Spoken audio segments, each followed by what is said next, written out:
I'm sure you have heard about these military groups on Roblox that have recently become a really big genre, and if you haven't heard about it, that's fine, you're gonna learn about it today.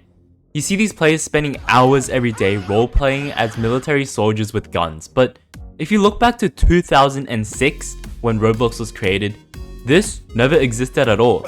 So I went and did some digging, and boy, did I find some dark history, and I mean dark history.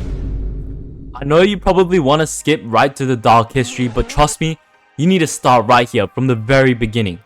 And it all began on July 30th, 2009, when Roblox introduced the ability for players to create or join groups that interest them.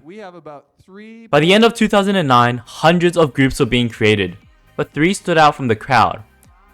Known as the original Big 3 superclans, these were once seen as the pinnacle of military groups on Roblox. Wow. It was these 3 groups with countless other small war clans which fought in monthly wars to see who was the most powerful group. But let's take a closer look at one of these superclans. The First Encounter Assault Recon, or F.E.A.R, owned by Sonic the Hedgehog XX, and from 2010 until late 2014, it held the title of the largest group on Roblox. And it grew in popularity amongst the younger Robloxians. Hey, don't give me side-eye just because I said Robloxian, man, that's not cool. Not because of its military-themed genre, but because this group focused on realism. They hosted events such as regular shooting trainings and raids, and even hosted boot camps for new members and teaching them rules and tactics in combat. It had an organizational structure which allowed its loyal fanbase of bacon hair kids to be rewarded for their fighting skills. If there's one thing I can tell you guys, don't wear bacon hair. Now keep that in mind as you continue the video. By 2013, Roblox saw a significant increase in military-related groups, all with their own unique takes, such as science fiction or history. First BloxCon, we had about 1 million, so we are approaching 3 times that much. These groups included Imperial Vactovia, the Union Army, and the Allied Robloxian troops, which are just some of many. All these groups grew to roughly 10,000 members and involved similar group structures to F.E.A.R, with monthly battles. However, these groups didn't last long and soon became inactive or abandoned by their owners. Now, here is where it gets interesting. You see, you might think that the owners left because they had better stuff to do with their lives, but you're wrong. Don't forget, we're talking about Robloxians, and they won't quit Roblox for any reason. Now, as for Sonic the Hedgehog XX, which was the owner of F.E.A.R, he was doing great until boom! His account was terminated. You might be thinking, what did he do? Well, he allegedly used exploits to steal the source of a game called Life in Bikini Bottom. He also stole many other games as well as botting members to join his own group, which was major at the time because how does this group have 300,000 members when second place was at 10,000? It was also around this time of year, on October 1st, 2013, when Roblox introduced the Developer Exchange program, which basically allowed game owners to exchange Robux earned from their games into real-world money. This created an influx into the realm of revolutionizing game developing for Roblox, as people and developers were just more motivated to create something that would attract new audiences because they would make real money.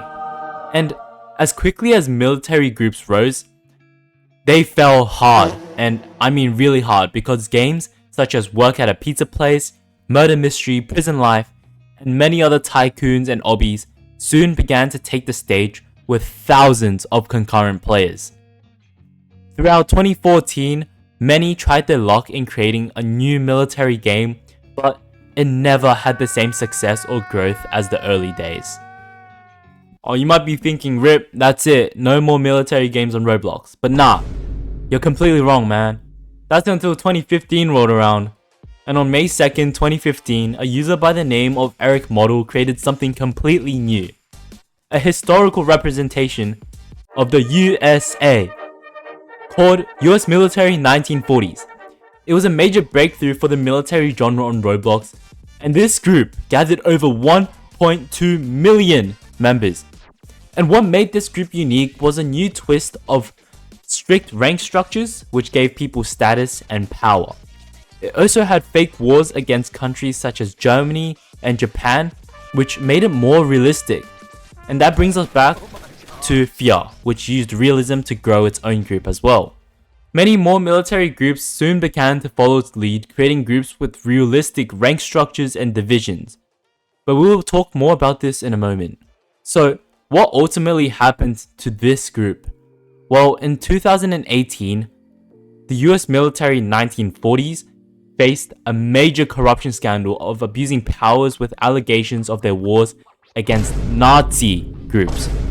With that, Roblox Corporation started deleting these groups, and in January of 2019, the so-called Commander-in-Chief, which was the game owner, Eric Model, he was banned permanently, like booted off the platform. From 2019 until now, military-themed groups with a modern twist have been continuously on the rise. Groups such as the United States Armed Forces and the British Army are just some of many. And going back to what I said about Sonic the Hedgehog XX and his realistic group structure, these new groups had a strict system of ranks, trainings, and divisions. The owners required players in these divisions to be playing the Roblox game for a certain time each day. And these so-called officers, well, they had quotas of events that need to be hosted before they can sleep. Now, that sounds a little bit insane to me, don't you think?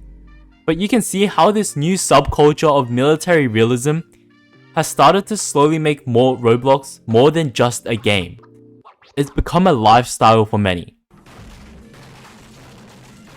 And for many, as they spend countless hours doing the same thing over and over again. Yet, many don't care that they need to stand around in a game for hours on end. They're just happy to be a part of it. And it shows. These military groups, like so many other groups on Roblox, often reaching over 1 million members. So why do players, mostly consisting of younger children, enjoy this level of discipline in a game that was meant to be designed for creativity and innovation? So with my co-founder Eric, we began building the core components that would become the basis for our imagination platform. Well, it lies in 3 key reasons: a routine structure, the feeling of belonging in a community, and a sense of achievement. These players often feel like they're part of something bigger than themselves. It's the feeling of getting that new promotion or special permissions to boss people around that makes them enjoy the game. So this niche military genre is only growing faster, and I'm interested. And I'm truly interested in seeing where this will end up in a couple of years' time. If you found this video interesting or you want to see more informative videos like this in the future, please make sure you hit that like, subscribe button with notification bells on, and comment below to let me know that you want more. This is the best way to support me. Peace out.